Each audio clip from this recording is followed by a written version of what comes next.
Gracias a ti, el Eduardo. intercambio de opiniones aquí en Noticias 180 Minutos. Bien, seguimos adelante. La democracia ante los retos actuales en el marco del Día Internacional de la Democracia, un evento que se llevó a cabo ayer 15 de septiembre en el Parlamento Latinoamericano y Caribeño Parlatino. Esto es en Amador. Esto fue en Amador. Allí se dio la participación precisamente de Manuel Alcántara, Olga de Ovaldía, Ana Matilde Gómez, Rodrigo Noriega, también estuvo Ricardo Herrera y Alicia del Águila.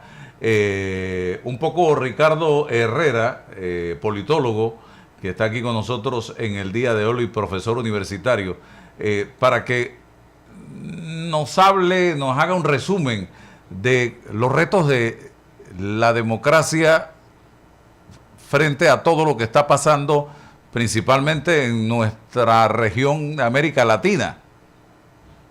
Muchas gracias, Álvaro. Saludos a ti, gracias por la oportunidad. Saludos a ti, a tu audiencia y al panel que está contigo presente. Sí, en el día de ayer, en efecto, tuvimos el evento de los retos de la democracia hacia el futuro.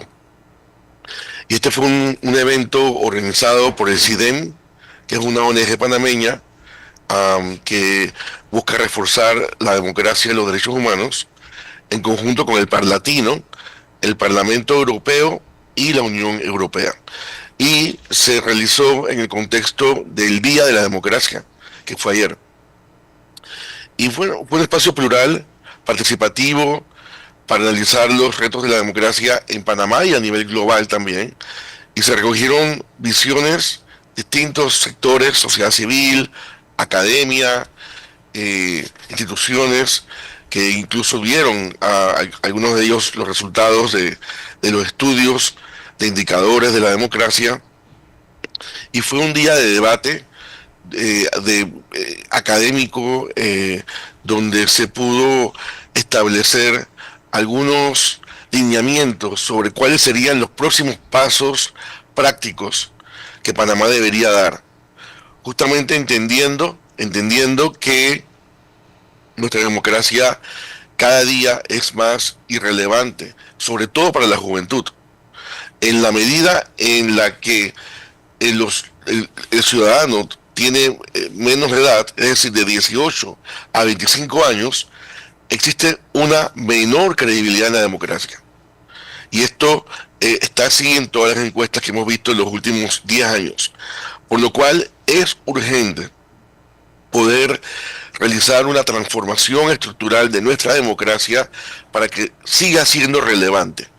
Y estuvimos explicando algunas razones por las cuales nuestra democracia en Panamá está siendo, hay una desafección con respecto a ella, cuáles son las causas y cómo podríamos salir también de ahí.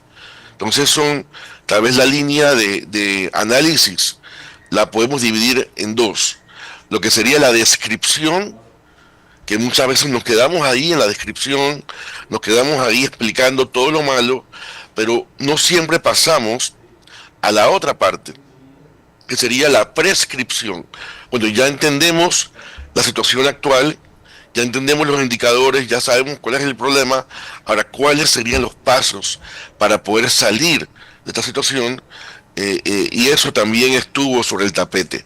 Es decir, se pasó de la descripción a la prescripción, y yo creo que es muy interesante ese nivel de deliberación que hubo, porque hubo personas que participaron de diferentes sectores y áreas, pero nos dimos cuenta de que había un común denominador en los participantes.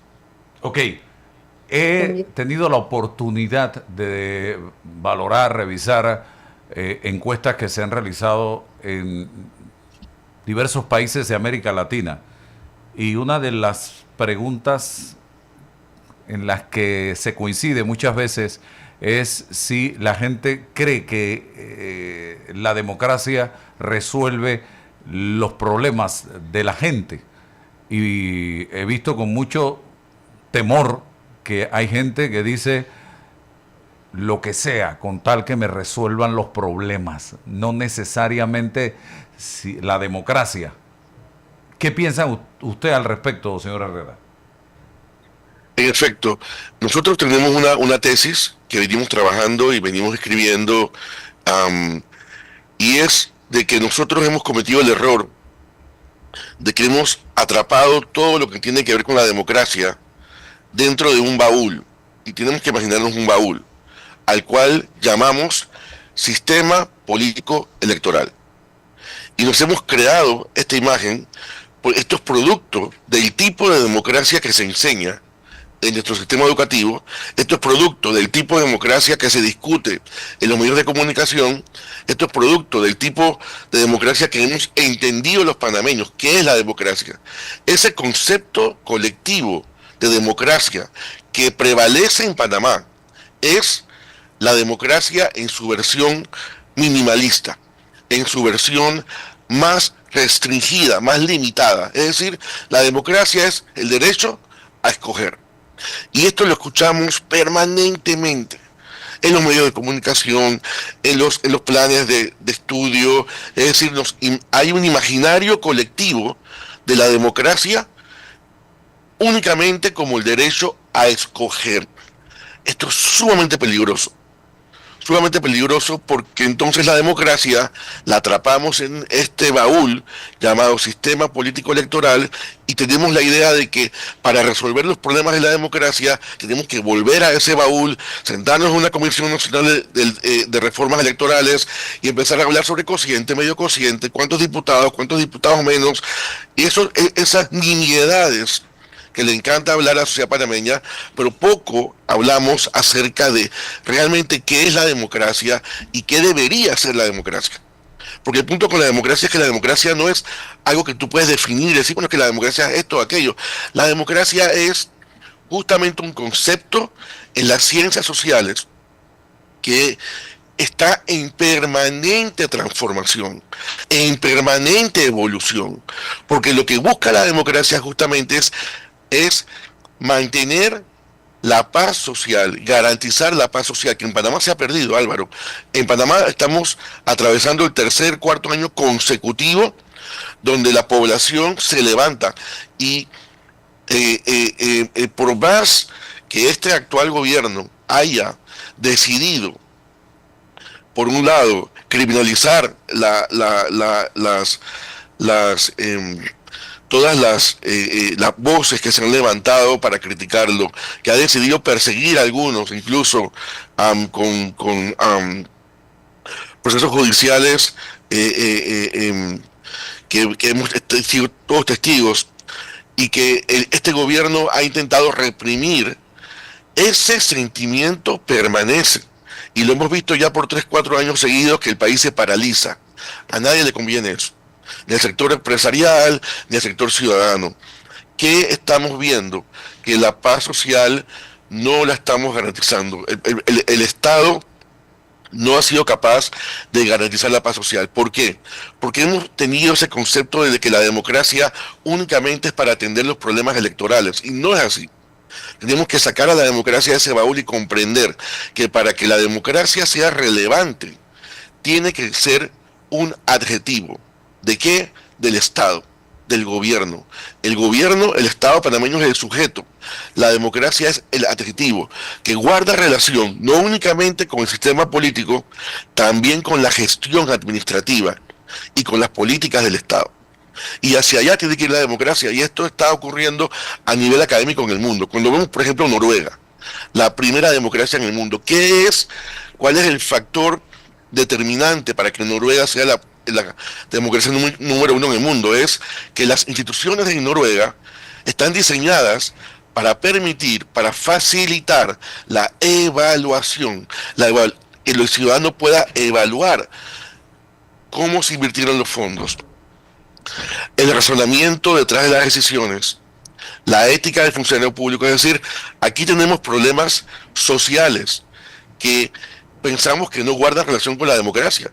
Pensamos que el problema del agua no guarda relación con la democracia. Pensamos que el problema de los servicios de salud o la desigualdad en los servicios públicos no guarda relación con la democracia. Y es totalmente falso. Eso es la democracia.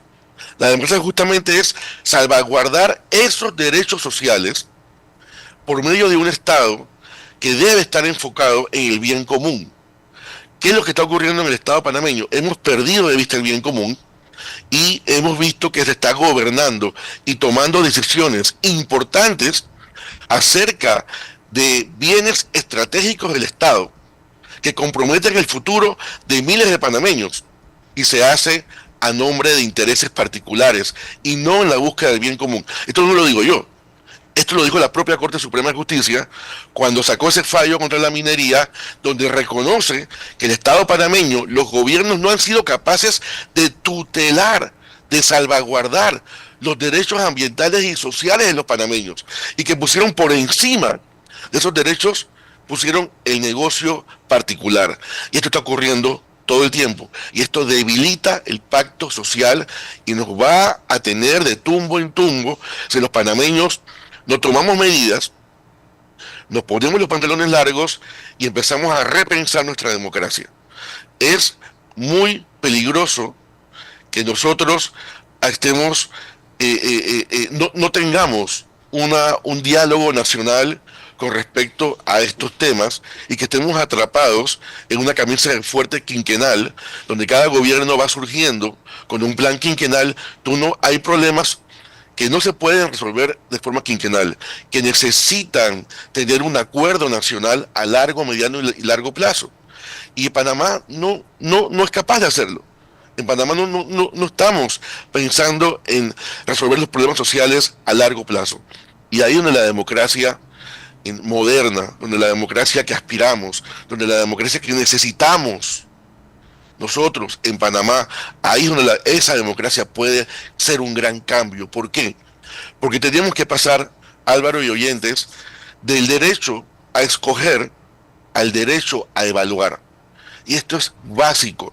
Si nosotros mantenemos gobiernos secretos, oscuros, donde no sabemos lo que está ocurriendo, donde no sabemos para quién toman decisiones, por qué, cuál es el razonamiento detrás de una decisión pública que afecta la vida de las personas, esto es una bomba de tiempo. Es una bomba de tiempo. Entonces tenemos que repensar la democracia porque es urgente para el país y que esta democracia pueda ser relevante para la vida de las personas.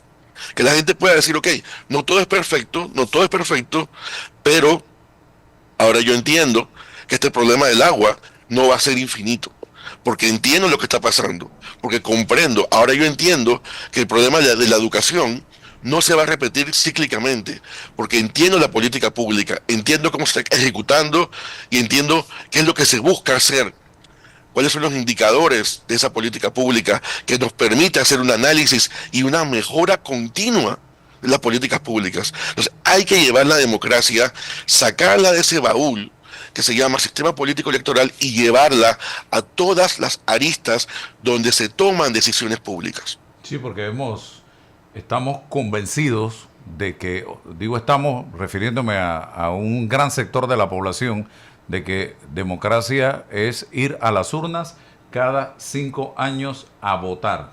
Y punto. Y ese es solo un elemento, porque la democracia, y saludo Ricardo, la democracia se sostiene, bueno, la concepción moderna desde Rousseau, ¿no? También, en elecciones libres y periódicas, instituciones fuertes, separación de poderes y libertad y acceso a lo público. Lo público es público, libertad de expresión que pasa por el derecho a la información. Pero eso era lo tradicional. Yo comentaba ayer en el panel que, de acuerdo al Economist Intelligence Unit, la unidad de inteligencia de The Economist, grupo de Economist, que es una publicación inglesa de rango mundial, ¿verdad? Y muy prestigiosa, solamente el 8%, ellos hacen un ranking todos los años del estado de la democracia en el mundo y analizan 167 países. Solamente el 8% viven democracias plenas.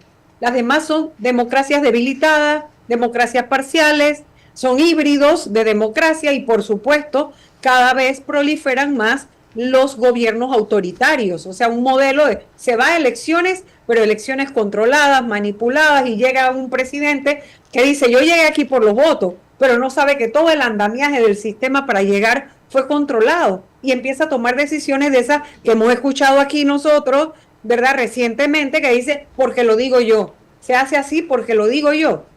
Y ahí es donde falla nuestra democracia, porque como bien decía Ricardo, el ciudadano no participa ya de ese proceso, no tiene un mecanismo para participar del proceso en que evalúa y dice, un momentito, alto, aquí hay un control. Aquí las reglas del juego me permiten tener un mecanismo de control para detener ese avance de un poder autoritario. Entonces, evidentemente hay que revisar temas como prensa libre, hay que revisar participación ciudadana, calidad de la participación, cuáles son los mecanismos, el pluralismo, o sea, la posibilidad de que converjan en una misma sociedad proyectos asincrónicos, o sea, personas que pensamos diferente, sí, pero que podemos debatir sobre los distintos temas y convivir en paz.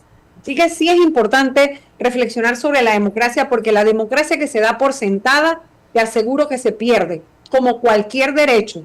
O sea, uno no puede pensar que ya, yo nací en un estado democrático y yo no tengo más nada que hacer. No, no. Estamos viendo actos, a veces desde el poder, se ven actos, se ven pronunciamientos y se ven acciones que debilitan la democracia. Cada vez que un periodista o alguien que hace opinión pública tiene repercusiones en su vida por la opinión que ha expresado, por lo que publica o no le dejan publicar, porque le censuran o porque le controlan, allí hay una democracia debilitada.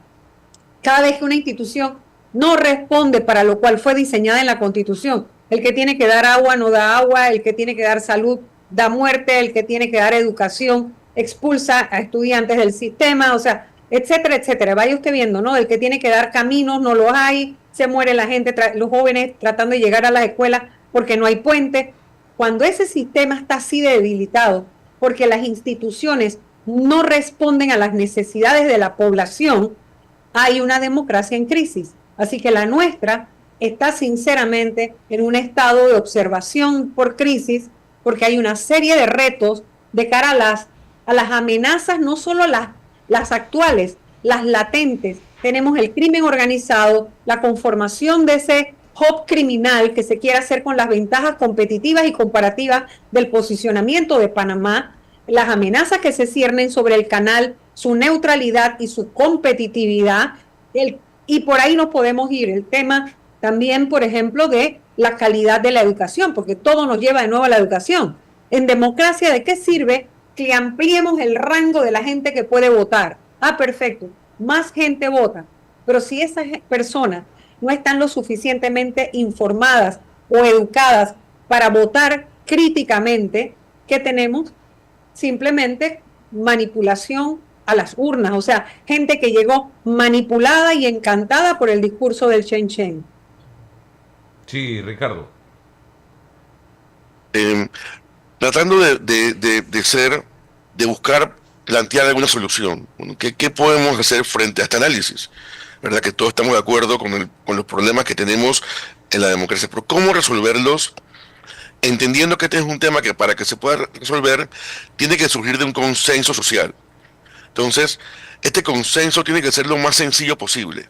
Tenemos que buscar la manera de fortalecer la democracia. ¿Cómo? ¿Y cuál es la palabra clave? ¿Cuál es el concepto clave que nos puede ayudar? Es la evaluabilidad. Miren, fíjense, un gobierno abierto, un gobierno transparente, un gobierno que facilita que se evalúen las decisiones, no de un gobierno, sino del Estado mismo, que facilita que se evalúe el desarrollo de sus políticas públicas, que facilita que los ciudadanos puedan observar todo el ciclo de esa política pública, que facilita que el ciudadano pueda ver todo el ciclo de contrataciones públicas, observar, ver, ahora con la tecnología que está surgiendo y que en 3 años nos va a gritar al oído trazabilidad, posibilidades enormes que hay para dar trazabilidad a la toma de decisiones del Estado. Si nosotros no afinamos el diseño que tenemos de las instituciones hoy en día, tú vas a un ministerio de Comercio, el IFARU, un ministerio, el que tú digas, te vas a dar cuenta que está diseñado para facilitar la discrecionalidad. No está diseñado para facilitar la evaluación ciudadana. ¿Qué ocurre?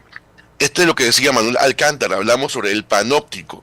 Sí, el panóptico a la inversa, quiere decir la ciudadanía tiene la posibilidad ahora por la tecnología que antes no existía, de poder ver, de poder dar seguimiento. Cuando eso ocurra, cuando los gobiernos se abran, cuando podamos dar seguimiento a lo que ocurre en los gobiernos, entonces ese monitoreo de los ciudadanos va a crear un cambio. Y eso es lo que explicaba Foucault en su libro, y por eso el tema del panóptico. Ahora, ¿qué ocurre? Tenemos hoy en día un gobierno que la mentalidad del presidente, la mentalidad de quien está en el gobierno, es una mentalidad que fue fundada en la década del 70 y los 80, donde existía un concepto que era el que permeaba la forma de gobernar, es el concepto de gobernabilidad. El concepto de gobernabilidad fue creado en la década del 70, justamente como respuesta a todas las protestas ciudadanas del año 68, donde la ciudadanía en el mundo empezó a cambiar. Empezó la revolución de la música, del cine, del arte, de las ideas, de la sociedad civil, de los estudiantes, y los gobiernos se organizaron en una comisión tripartita, la pueden buscar, comisión tripartita, porque eran tres ejes: Japón, Europa y Estados Unidos, se reunieron para ver cómo tenemos que garantizar la paz y la seguridad de los estados, y crearon este concepto de gobernabilidad. Es gobernabilidad, significa que tú vas a mantener el monopolio, el uso de la fuerza, que tú vas a mantener al Estado haciendo un trabajo que le permita persistir ante la amenaza. ¿Cuál es la amenaza en la mente de gobernabilidad? El ciudadano. El ciudadano es una permanente amenaza, por lo cual hay que controlarlo, tratarlo como un cliente, tener mucho cuidado, porque el ciudadano se te puede levantar mañana y poner en peligro ¿qué? La seguridad del Estado. La mente de gobernabilidad lo que busca es que el Estado cumpla con ciertas funciones para guardar la seguridad del Estado. Esta mente de gobernabilidad es la que tiene el presidente actual, fue creado, fue formado con sus ministros y quienes le rodean. Y esto ha sido superado. Hoy en día ya no se usa gobernabilidad, se usa, el concepto ha evolucionado. Y hoy hablamos de un concepto mucho más esperanzador, que abre la puerta a un nuevo tipo de relación entre ciudadanos y gobernantes. ¿Y este concepto cuál es? Gobernanza. La gobernanza es completamente distinto a la gobernabilidad. La gobernanza te habla de tomar decisiones con la gente, no de espaldas a ella. La gobernanza te habla de tomar decisiones que puedan ser evaluadas, que puedan ser entendidas, que puedan ser informadas en lenguaje sencillo, a diferencia de lo que pasó con el debate de la Caja de Seguro Social, que fue un debate que fue preparado para que no se pudiera entender. Y son decisiones que afectan el corazón del país, que afectan la vida de las personas. ¿Cómo nosotros podemos tomar decisiones que la gente no puede entender, que no? ¿Por qué? Porque creemos que hay un concepto actual de gobernabilidad, cuando el mundo ya está pensando en gobernanza. Ya está pensando en que los ciudadanos no son una amenaza a la seguridad, son un aliado. ¿Por qué? Porque el ciudadano conoce los problemas de su comunidad, entiende lo que está ocurriendo, y hay que sumarlo como parte de la búsqueda de solución y no verlo como una amenaza. Pero cuando el ciudadano no es tomado en cuenta, puede pasar lo que sucedió en Nepal recientemente. Cuando no se entiende que debemos administrar el país utilizando esta figura de la gobernanza, puede pasar lo que pasó en Nepal recientemente. Y son, perdón, dame un segundo, y son las generaciones, como nuevamente, mira, y esto está muy evidente, las generaciones de 18 a 30 años, para ellos la corrupción no es algo entendible y aceptable. Nosotros, lo más adultos, es que siempre ha sido así. Esa frase, no siempre ha sido así, siempre ha sido así. Los más jóvenes no se comen ese cuento. Y en Nepal ocurrió eso. Fue la generación Z la que salió a la calle, Ana Matilde. Sí, y lo que quería aportar también Álvaro y Ricardo es que peor que no ser tomado en cuenta es cuando eres tomado en cuenta y tu opinión es burlada, que es cuando se generan los espacios que disfrazan, como que simulan participación ciudadana, convocas a mesas de diálogo, pero lo que sale de la mesa no es aplicado. Mira lo que nos pasó con la concertación. ¿Cuánta gente en la concertación nacional para el desarrollo, en la mesa, en los debates de la concertación, se opuso a la mina o a la explotación minera? ¿O cuánta gente después en el otro diálogo que convocaron también, o la otra plataforma esa que crearon, cuánta gente entró y opinó? ¿Y qué ha pasado con lo que allí se opinó? ¿Qué política pública ha dimanado de lo que allí se recogió? Entonces también es muy grave y puede pasar, como dice Álvaro, los brotes sociales de reacción social violenta se dan cuando la gente agota la confianza, o sea, cuando la gente ya deja de creer. ¿Sabes qué? Tú no te vas a burlar más. Cada vez que me has preguntado te he contestado y te contesto lo mismo y tú insistes en hacerlo. Y llega ese momento y vimos ese fenómeno, como han sido otros, como el de la juventud en Egipto, o sea, ha habido tantos modelos en el mundo que le ponen a uno a reflexionar, porque llega el momento en que ya no creen en nada, en nadie, y mira lo que pasó allá, primera vez que es electa, interinamente, ¿no? Pero quien está liderando el gobierno fue electa en redes sociales por una mayoría de juventud abrumadora que escogieron a esta señora, no porque fueron a unas urnas a votar, y ahí está ella interina, o sea, pero hubo una votación de un modelo nuevo que vino al mundo para quedarse. Y ayer leía yo que en Albania creo que es, acaban de escoger la primera ministra de inteligencia artificial para combatir la corrupción. O sea, el mundo cambió. Los políticos que están haciendo política de la misma manera tradicional se van a estrellar con un muro muy violento, porque ya el mundo no es el mismo de cuando ellos hicieron su partido o cuando empezaron en política y creen que se la saben todo. No, Álvaro comentaba le hizo la pregunta al doctor Cristiano Adames sobre la juventud del PRD. La juventud del PRD lleva 3 elecciones consecutivas perdiendo. O sea, no los jóvenes, pero en el voto joven, el PRD lleva 3 elecciones perdiendo. En esta última elección, del rango de edad de 18 a 30 años, el PRD no sacó más del 3%. ¡Wow! Eso es preocupante. Esa es la realidad de la juventud. ¿Por qué? Ricardo y Álvaro, y tenían un candidato joven. Mira tú esa contradicción, pero era el peor candidato. Y hablan de transformación con 2 figuras como Benicio Robinson, que tiene 40 años en la Asamblea, y Michel Doen, que ya usted sabe que ha ejercido de todo en los gobiernos PRD.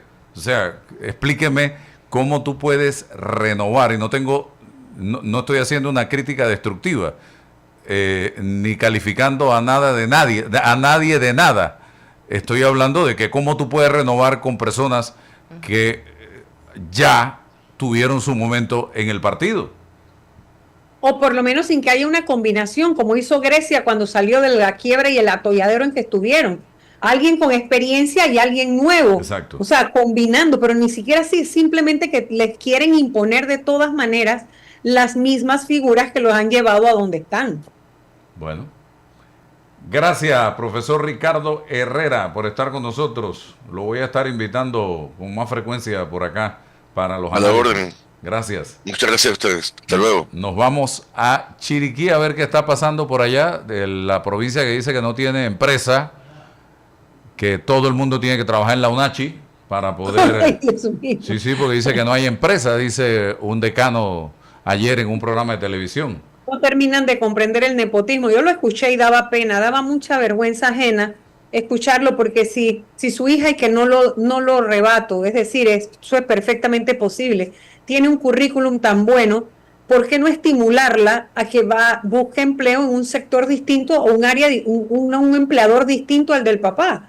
Ahora, en la academia pasa mucho, pero cuando es académicos, o sea, si ambos fueran académicos en facultades distintas, uno lo entiende, o si están graduados de lo mismo y entran por concurso, ahí no hay nada que hablar, pero cuando son nombramientos directos es otra cosa, Álvaro. Así es. Así que vamos a Chiriquí.